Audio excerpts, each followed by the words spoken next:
excited today to chat really about the current landscape of the commercial real estate industry. And if we think about all eyes are on PropTech right now, so what we're speaking to really matters more than ever. So I want to start off by getting a fact out there.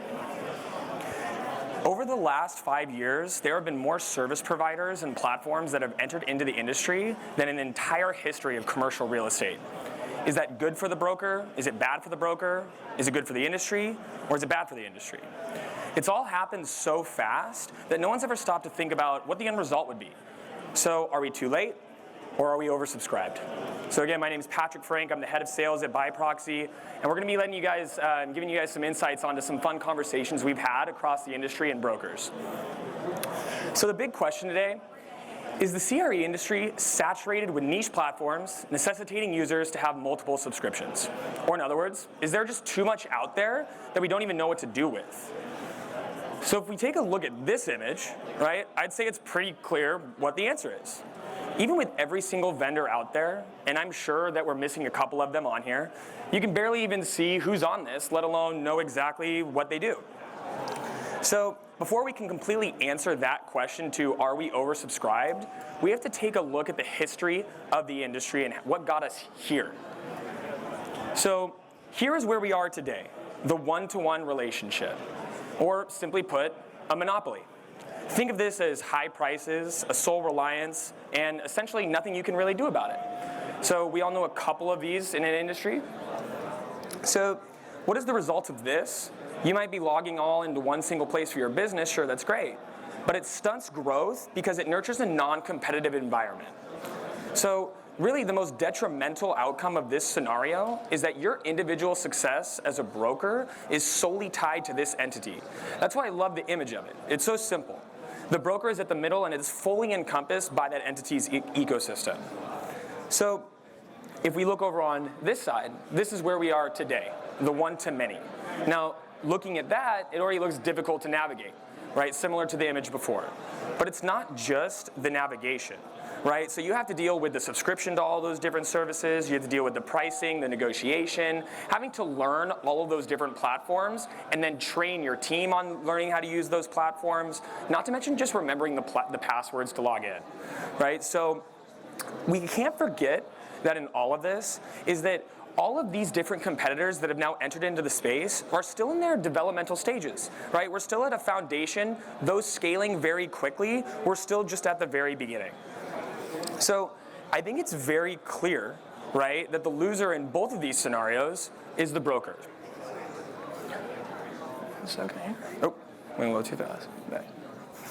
So one thing to consider here is that why are there so many different competitors in the space? In a world flush with cash and accessibility to capital at an all-time high, and not to mention the immense focus in PropTech today, every single person is trying to get a slice of the pie, and investor capital is very happy to fuel the fire.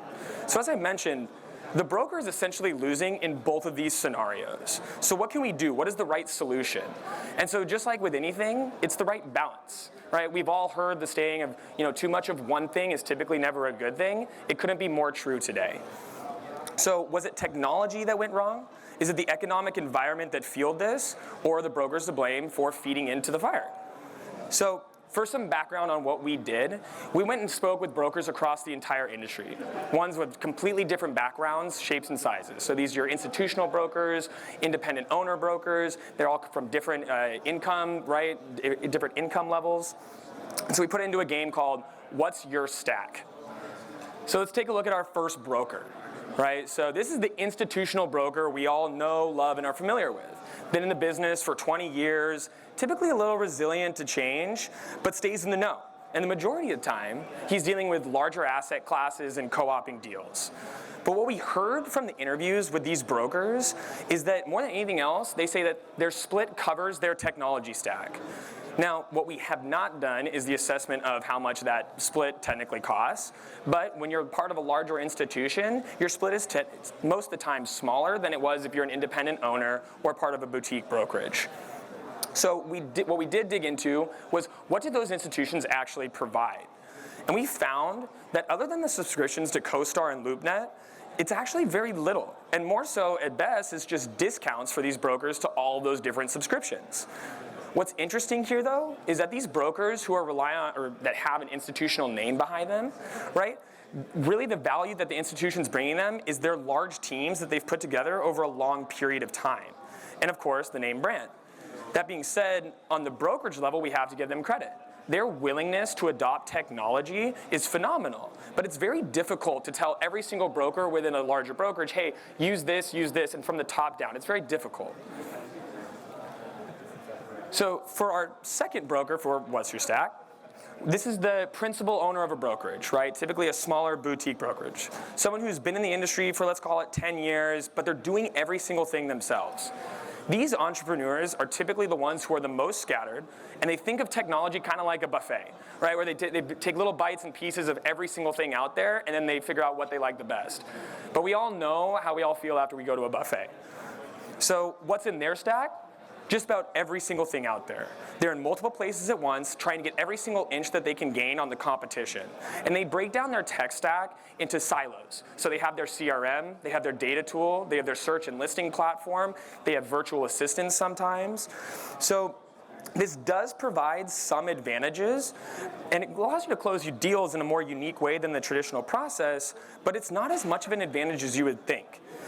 Typically, early adopters in any industry to technology are running laps around their counterparts, the laggards to adopt. And so when we think about that, really expecting a drastic increase in their business, it's not as drastic as one would think. So what we've gathered from our conversations with these types of brokers is that they're spending too much time in too many different places and not focusing on their core revenue generating activities. So for the last broker, we have our independent broker. Typically newer to the business, fresh perspective on technology in the industry, which means one core thing: they're influenceable. So these folks have really a desire to adopt technology, but not typically the capital. And just like any other business that's 100% commission, in the beginning is always the toughest, and especially when deciding what you're going to spend your money on. So similar to the principal owners, right, these folks are looking for any edge that they can get on the competition and those who are more senior in the industry. That being said, from the conversations that we have with these folks are actually my favorite. They are the most clever in terms of tech adoption. So in the name of the game for these guys is free trials. They love their free trials. And on top of that, it's also online login passwords to all these different services. So we can all think back and know at least somebody who's using someone else's Netflix password to log in. So these brokers are most focused on lead generating platforms, which are typically the most expensive. Though they're occasional users of the more traditional platforms, they're only using it when they absolutely have to. Because really at the end of the day, the cost for running their business is so incredibly high, which creates a barrier to entry into the industry and it doesn't allow them to be as competitive as with a larger institutional broker. So where do we end up on cost? Based off the sample size of brokers that we spoke to in the conversations, we determined that the average cost for these brokers is $25,000 a year in terms of where they are spending their money to run their business. So if you stop and think about that for a second, $25,000 is the price of almost a new car, right? And if we put that check in front of a broker at the start of every year, I can guarantee you that they would think about using these subscriptions differently and actually count how many different things are I subscribing to. One really interesting takeaway that we gathered from this is that in an industry that's so resilient to change, and we keep adding all of these different options to these folks, right, they're going to typically go back to what they're most comfortable with and stay in what they know, even though every single broker hates the traditional process. So what are we going to do? What should be done? We originally spoke back in the earlier slides about the traditional one-to-one relationship, that monopoly. And it's very similar to what we're seeing today in that market share over everything mentality that VCs are fueling.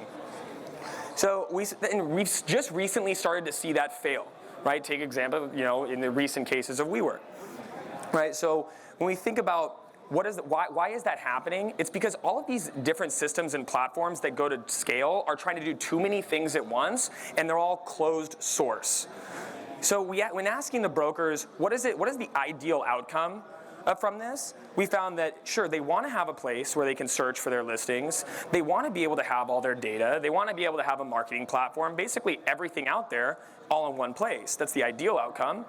And so what we've tried to figure out from this is that if you establish that, right, what is the pricing structure behind that? Can you add another subscription to the suite? And if you did, every single one of those things that I just mentioned had to warrant the cost in terms of quality.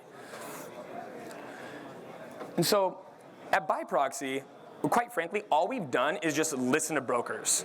All we've done is listen to the things that they've needed and built it out one by one. They're the ones with the best ideas. They are the ones who are fueling the industry. We have to learn from them. And so we have to think about, sure, we don't want to put ourselves in doing too much, and we realized there had to be a better way of going about it, or else we become the very thing that we're standing against. So what's our twist? Is being open source. So at our core, we're a commercial listings platform. Brokers can come onto our site and search for their listings on or off market. We've layered our commercial listing exchange with 32 million off-market properties. And what's the cost to that? It's absolutely nothing. Brokers' listings are their listings, and we should not be charging them for it. What we do is we get paid on results. We get paid on delivering value.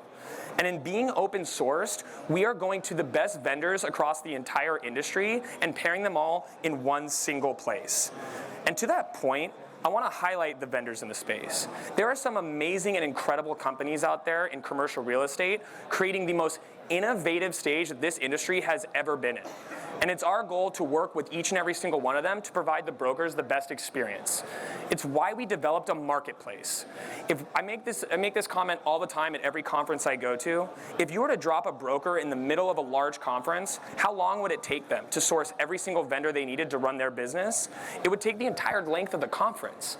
And so what we developed is basically, you can think of an e-commerce site, a kind of experience on our platform that allows them to have everything they need from start to finish for their transactions. So whether that's drone photography, virtual staging, 3D renderings, or floor plans, we have it all in one single place and also have data products. So think about broker opinion of values, valuations, appraisals, as well as comps. And so, again, thank you so much for the time today. It's been a pleasure sharing with you guys just more about the conversations that we've had with these brokers across the industry. And I'll let you guys be the deciding factor of whether you think brokers today are oversubscribed. All I know is that we're here and we're hoping that we can make a difference in a broker's day-to-day process. Thank you so much.